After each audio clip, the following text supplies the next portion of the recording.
ہے بات یہ دینے کے لیے کچھ نہیں. پیر صاحب کے پاس ادھر ڈھول بجے گا اور قوالی ہوگی تو سب مست ہوں گے, تو کہیں گے یار چلو پیر صاحب وہاں گئے تھے تو بڑی کیفیت طاری ہوئی. پیر صاحب نہیں طاری کر سکے, اس نے طاری کی قبال نے, وہ تو پیر سے آگے نکل گیا. کہ پیر کے بعد بیٹھے تو اس کا دل محسوس کرے کیفیت کو, وہاں سے اٹھ کے جائے تو کیفیت لے کے جائے. تو جب خود کچھ نہیں اپنے پاس, جب نہیں کوئی زخم جگر تو دکھاؤں کیا, جب نہیں کوئی کیف و مستی دل میں تو گنگناؤں کیا. اپنے پاس کچھ نہیں تو پھر ان چیزوں سے, آرٹیفیشل چیزوں سے کام لیتے ہیں. یہ دنیا میں اصول ہے کہ آپ کے پاس اگر کوئی چیز نہیں ہے تو اس کو بنانے کے لیے جعلی چیزیں استعمال کرتے ہیں.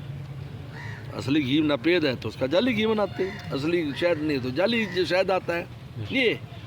یہ آپ سمجھیں اس کو ماشاءاللہ, بہت عجب کہ انہوں نے اپنے اس کو کرنے کے لیے, لوگوں کو, مریدوں کو اڑانے کے لیے اس قسم کی چیزوں کو رواج دیا ہے. کیونکہ خود کے پاس اگر خود کے ان کے پاس کچھ ہوتا تو ان کو ضرورت ہی نہیں ہے کسی. پاس بیٹھے کافی ان کی دل کی کیفیت بدل جاتی.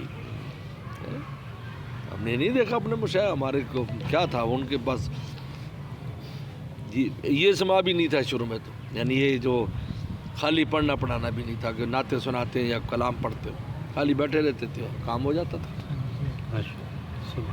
اس وجہ سے انہوں نے یہ ان چیزوں کو یہ رواج اس لیے دیا ہے کہ وہ اسی پر ان کا بیچاروں کا مذہب اور مدار ہے.